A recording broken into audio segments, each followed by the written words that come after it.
अशहदु अन्ना मुहम्मदुर रसूलुल्लाह।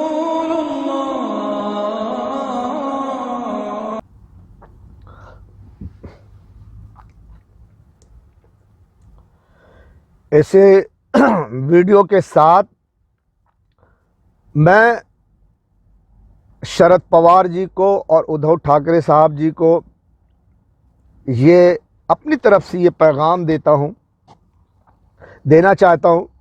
काश कि ये वीडियो उन तक पहुँचे। शरद पवार जी, उद्धव ठाकरे साहब जी, आप खड़े हो जाइए और अंग्रेज़ों के ग़ुलामों से लड़िए और मुल्क की हिफाजत कीजिए, नहीं तो ये मुल्क बर्बाद हो जाएगा। और कहाँ तक बर्बाद होगा ये कहना ज़रा मुश्किल है, क्योंकि अगर विलन पैदा हुआ है तो हीरो तो पैदा होगा ना। लेकिन जब हीरो सब कुछ कर लेगा, वन मैन शो कर लेगा, तो फिर तुम्हारी क्या ज़रूरत। फिर किसने कहा कि तुम दुनिया की, पूरे हिंदुस्तान की दौलत पर और जो तुमने कब्जा किया, ये ज़मीन मेरी मेरी मेरी। शरद पवार जी और उद्धव ठाकरे साहब जी आपसे भी सब कुछ छीन लेगा। फिर वन मैन शो बहुत ख़तरनाक है। सब लोग मिलकर मुल्क की हिफाजत करो, तुम सबके लिए बेहतर है। तो शरद पवार जी और उद्धव ठाकरे साहब जी, अंग्रेज़ों की ग़ुलामी कर रही है ये हुकूमत, और अंग्रेज़ों के लिए झाड़ू मारने का काम कर रही है ये हुकूमत। पैसा, फ़ौज सब इस मुल्क का, हिंदुस्तान का, और ग़ुलामी अंग्रेज़ों के लिए, और हिंदुस्तान का कोई फ़ायदा नहीं, बस वाहवाही। तो शरद पवार जी और उद्धव ठाकरे जी, आप पूरे हिंदुस्तान में ऐसे लोगों के साथ दोस्ती कीजिए, ऐसे लोगों को खड़ा कीजिए जो हिंदुस्तान के लिए लड़े, जो हिंदुस्तान को आगे लेकर चले, जो हिंदुस्तानियों को आगे लेकर चले, और गरीबों के घरों की हिफाजत करे, ना कि गरीबों के घरों पर बुलडोज़र चलाए, अधिकरण के नाम पर, इंफ्रास्ट्रक्चर के नाम पर। समझ में आ गई बात। गरीबों और अमीरों सबको साथ लेकर चलो, हिंदुस्तान को मजबूत बनाने की नीयत से चलो, इंशाल्लाह मजबूत बनेगा। और इसी तरह मैं मुसलमानों में गुलाम नबी आज़ाद को कहता हूँ, कांग्रेस के जो हैं गुलाम नबी आज़ाद, आपको भी चाहिए कि आप कांग्रेस को छोड़ दें। आपके लिए एक पैगाम है कि आप, गुलाम नबी आज़ाद साहब, आप कांग्रेस को छोड़ दो और बाहर निकलो। इंशाल्लाह भूखे नहीं मरोगे। कांग्रेस को छोड़कर ऐसे लोगों से दोस्ती करो जो हिंदुस्तान के बारे में सोचता है, जो हिंदुस्तान को मजबूत बनाना चाहता है। अगर शरद पवार जी और उद्धव ठाकरे खड़े होते हैं देश को बचाने के लिए, तो उनके साथ भी हाथ मिलाओ। और गुलाम नबी आज़ाद साहब, आप दिल्ली में एक खुली जगह में, जहां पर किसी को तकलीफ ना हो, किसी मैदान में, किसी ग्राउंड में एक स्टेज बनाएं और वहां पर बैठें। हफ्ते में कम से कम एक बार बैठें और वहां अनाउंस करें कि तमाम वो लोग जो भारत के हित में सोचते हैं, भारत को मजबूत बनाना चाहते हैं, उन लोगों को बुलाएं और जमा करें, और उनमें से जिसको आप बेहतर चाहें उनको काम दें, और भारत की भागदौड़ करने के लिए, भारत को मजबूत बनाने की जिम्मेदारी उनको सौंपें। और वो लोगों को चाहिए कि वो आपकी फर्माबरदारी करें, गुलाम नबी आज़ाद की फर्माबरदारी।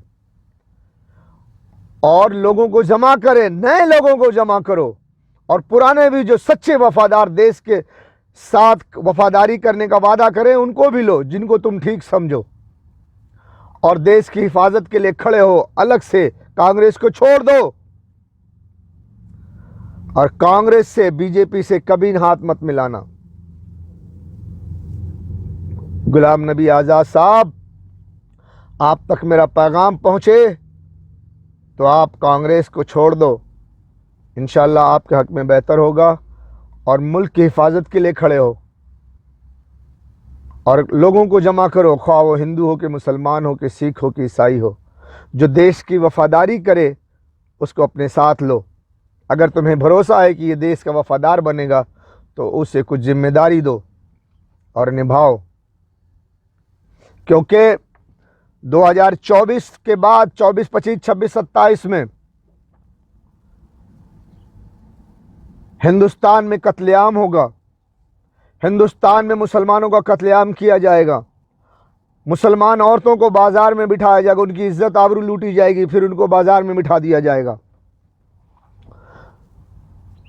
ये मुसलमानों का पहला नंबर है, पहले टारगेट किया जा रहा है, लेकिन इसके बाद दूसरी जात का भी नंबर आएगा। हिंदू, मुसलमान, सिख, ईसाई सभी का आएगा, पंडित, बाभन, ठाकुर सबका नंबर आएगा।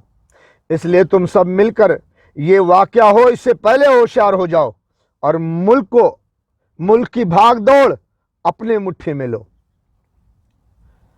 और मोदी जी, अमित शाह जी, मोहन भागवत जी और आदित्यनाथ योगी जी और कांग्रेसियों से इस मुल्क को बचाओ।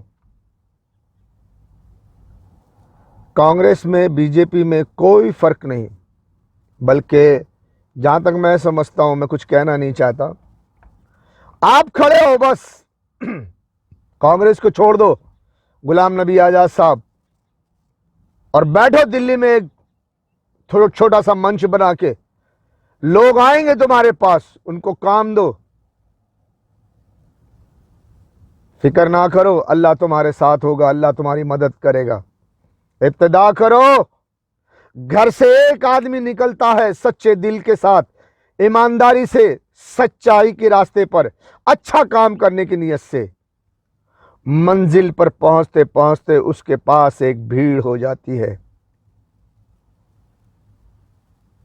सो तुम घबराओ मत, अल्लाह तबारक ताला बहुत से लोगों को तुम्हारे साथ खड़ा करेगा।